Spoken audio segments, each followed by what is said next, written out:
Hello everybody, welcome back to Ash's Litter Factory. Today I'll be reading chapter 18 from the Grimrose Girls book. Chapter 18 is called Rory.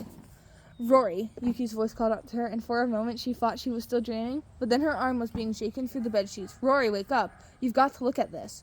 Rory groaned in response and opened her eyes, but everything around her was still dark. For a moment she wondered if she'd really woken up or if it was just one of the lucid dreams she used to have, but would not even be sure if she was awake or sleeping, petrified and unmoving, terrified that she wouldn't fully wake up. Her heart was so still as if she were dead, but then an image of Yuki blinked into view above her head. "What time is it?" Rory said, rubbing sleep out of her eyes. "It's 1 a.m. 1 a.m, Rory exclaimed so loudly that Yuki clasped a hand over her mouth. Rory blinked, seeing Nani's sleeping form, and moved her back to them, completely still. Yuki lowered a hand quickly, avoiding the touch, her eyes still full of warning. "You've got to be kidding me." Rory groaned, sorely tempted to turn around and go back to sleep. For the first time that week, her back muscles seemed fine. It didn't seem like they were trying to protest their way out of her body or demand a raise. Something about Yuki stopped her, those cold, hard black eyes like a raven's. "What is it?" Rory sat up, suddenly tense, her hair falling in waves around her. "I was reading the book," Yuki said, her tone careful. "You were right." "You can say that again," Rory mothered. "I found this," Yuki said, ignoring the last comment, slipping a note into Rory's hand. There was only Yuki's lamp that cast a light over the shadowy room. Nani's breathing was quiet, too quiet, and Rory narrowed her eyes at her back before turning her attention to the note. It wasn't in Ari's handwriting, that was for sure. Rory knew because half of her notebooks were covered in it, since Ari often took notes for her when Rory couldn't be bothered. "I'll tell you the truth. Bring the book." "Book?" Rory asked. "What book?" "It has to be this one," Yuki said, slamming her hand against the cover. "I found it in here, but Ari didn't take it with her, whoever she was meeting." "How can you be so—" She turned the note around, seeing the welcoming card. Rory had been put to the trash immediately. Rory had been put to the trash immediately the morning she got here. It was someone at the school. Yuki nodded. "Probably another student." Rory blinked again, trying to wrap her head around it. She'd spent so much time since Ari's death not believing it had happened, not believing it was real, that it couldn't be real, that it couldn't be an accident or suicide, and now this was not proof, but a clue. "Who do you think she was meeting?" Rory asked, the card still in her hands. "And why the book? You didn't find anything in it, did you?" Yuki shook her head. "There are Ari's notes, but I don't get why she marked them the way she did. Maybe it's a code." "Ari would leave a coded message?" Yuki asked, her eyebrow raising, like she knew Rory was bullshitting her. "All right, she probably wouldn't, but it's got to be something else, or it's just a stupid book. People don't get themselves killed over books."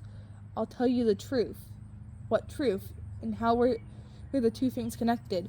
Rory picked up the book in her hands, brushed her hands against the pages. She barely looked at it, and Nani handed it to her, putting it in her desk to hand it to Ella later so she wouldn't have to deal with it. Now it seemed heavier, as if it held a secret truth. It knew what happened. Rory brushed the pages quickly, seeing words and words until the lines of text were blurred in her mind.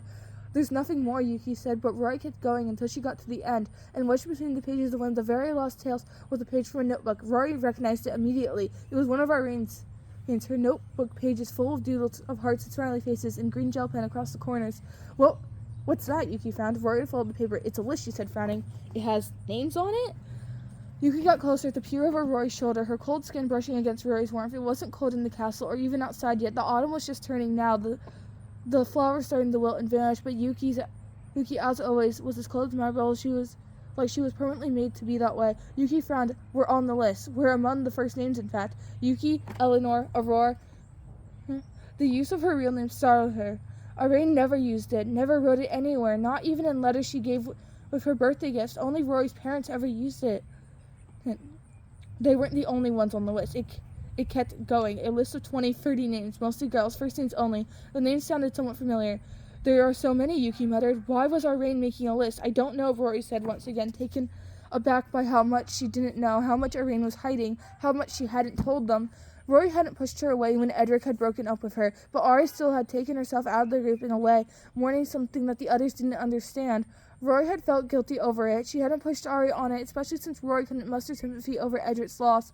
Rory knew he was a lesbian from the day she met another girl her age, and dating boys seemed like something incomprehensible. At the very bottom was one of Ari's notes, but not a name this time. "I'm one of them." "I'm one of them," Rory read out loud, louder than she intended. "What the hell does that mean?" Nani stirred in the bed, and they both stopped dead, suddenly aware of how loud their whispering was. "We'll talk to Ella in the morning," Rory said, her eyes fixed on Nani's back. The girl who'd found the book, who'd put it in their hands. The girl who was in Ari's place. "Yes," Yuki agreed quietly. "We're going to find out what this means." Rory nodded, closing the book and handing it to Yuki again. When she closed her eyes to go back to sleep, she could still see a list of names in her mind. Infinite, unending, stuck on a loop. That is the end of chapter 18. I hope you enjoyed this video. Bye!